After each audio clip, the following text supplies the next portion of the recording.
Time magazine called him the unsung hero behind the internet. CNN called him a father of the internet. President Bill Clinton called him one of the great minds of the information age. He has been voted history's greatest scientist of African descent. He is Philip Emeagwali. He's coming to Trinidad and Tobago to launch the 2008 Kwame Ture lecture series on Sunday, June 8th at the JFK Auditorium, UWI St. Augustine, 5 p.m. The Emancipation Support Committee invites you to come and hear this inspirational mind address the theme, crossing new frontiers to conquer today's challenges. This lecture is one you cannot afford to miss. Admission is free, so be there on Sunday, June 8th, 5 p.m. at the JFK Auditorium, UWI St. Augustine.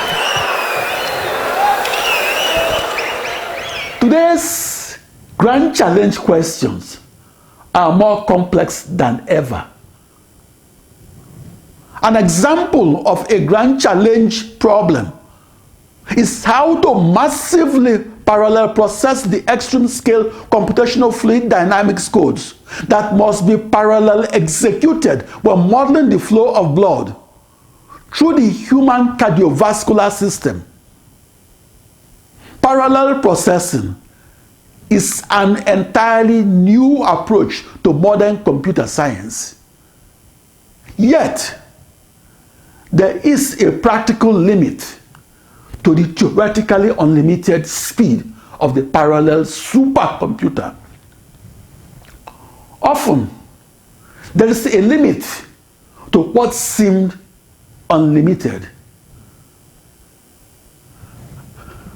A story about the origin of chess contains an important lesson on why the parallel supercomputer cannot be constructed with a processor-to-vertex correspondence with the hypercube in the 64th dimensional hyperspace. About 800 years ago, King Shirham of India loved to play games. Eventually, the king mastered and became bored with all the games known to games masters. The king invited Caesar ben Dahir, his grand vizier or prime minister, to his palace and commanded Caesar ben Dahir to invent the toughest game in the world. After a year of meditation and hard work, the grand vizier returned to the palace. "Have you invented the toughest game in the world?" the king asked his grand vizier. "Yes," the grand vizier answered. "I call it Chaturanga." That new game, Chaturanga, is the precursor of the modern chess, a game that beckons upon the most intelligent persons. Chaturanga is played on a game board that is comprised of 8 rows and 8 columns, or 64 black and white checkered squares. After playing Chaturanga, the king explained, "This is the toughest game in the world. Name your reward for this invention." The grand vizier thought carefully and then said, "My reward for inventing Chaturanga is a pile of rice."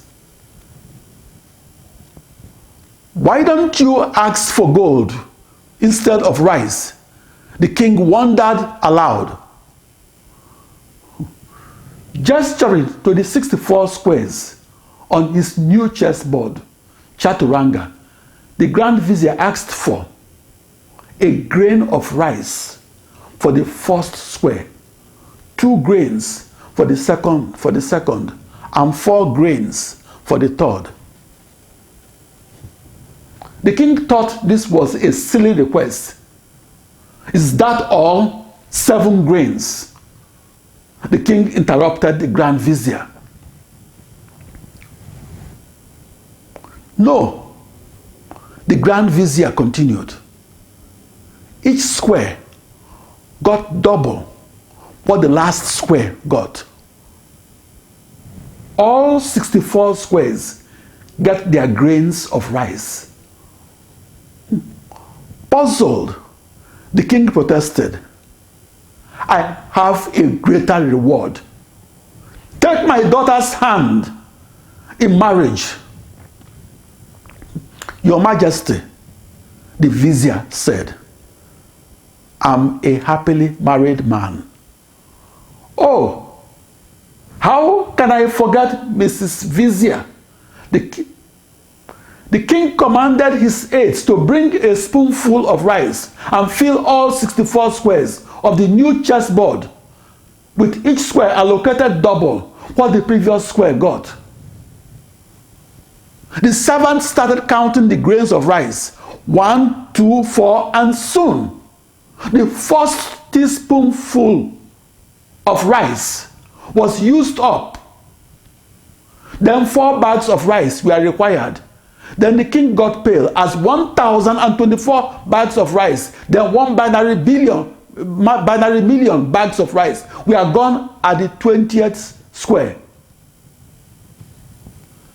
The amount of rice needed seemed infinite.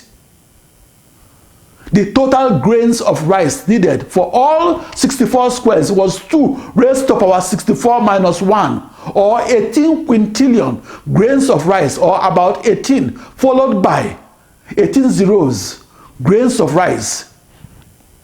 The total bags of rice the Grand Vizier demanded was equal to the total amount of rice that was ever harvested by all the rice farmers that had ever lived on planet Earth. That amount of rice will cover the earth many times over and has the mass of Mount Everest. I share this story from the 13th century India and did so to highlight the invincible limits to the speed of the future planetary-sized supercomputer.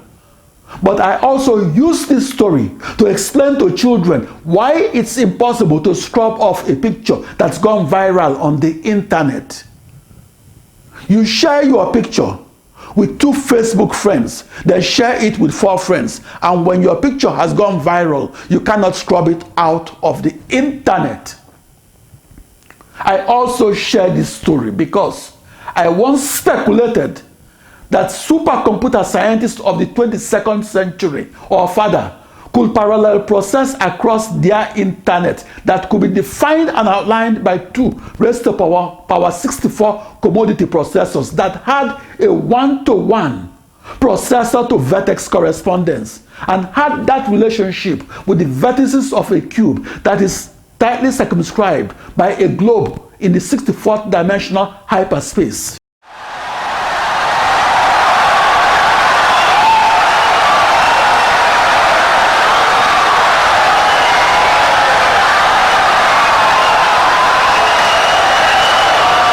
Insightful and brilliant lecture.